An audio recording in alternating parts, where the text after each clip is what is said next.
Good morning, sir。好，落鹽啊！材料有牛奶700ml、希臘酸奶發酵粉1包。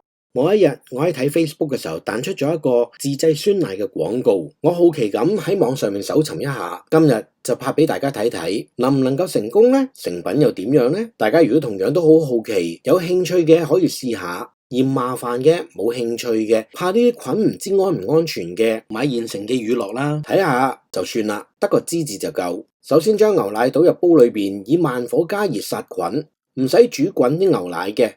見到表面或者邊緣度有一啲小氣泡升起，溫度已經夠70度以上，就可以關火啦。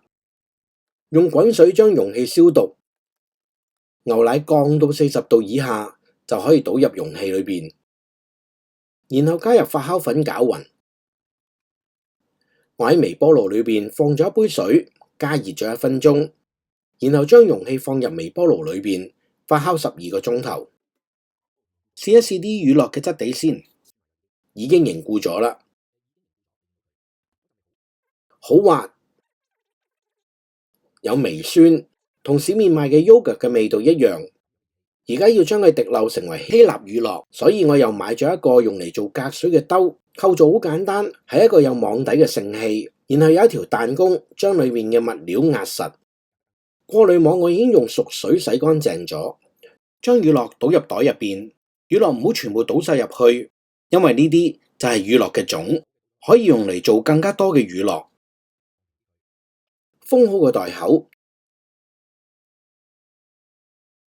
然後將佢壓實，擺入雪櫃裏邊。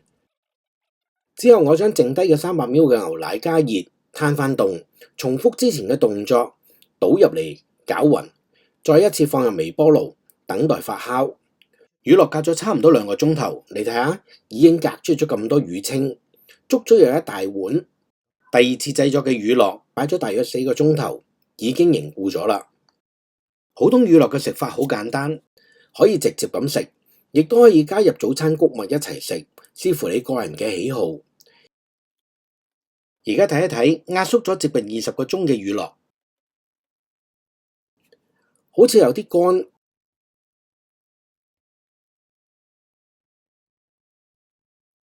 直情好似 cream cheese 咁樣，唔似希臘乳酪嘅質地。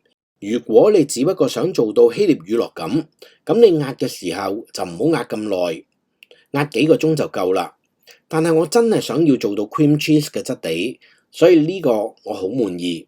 但係壓咗咁耐，水分乾咗好多。700ml嘅牛奶，你睇啊，得返330g，即係冇咗一半。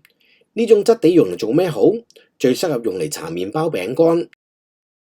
可以加埋煙三文魚一齊食，非常之好食。如果你係想有啲味道嘅，可以加少少鹽，加少少黑胡椒，就會更加好食。之後我再將呢啲嘅乳酪加咗蛋、加麵粉、加糖，焗咗一個乳酪蛋糕，都相當好食。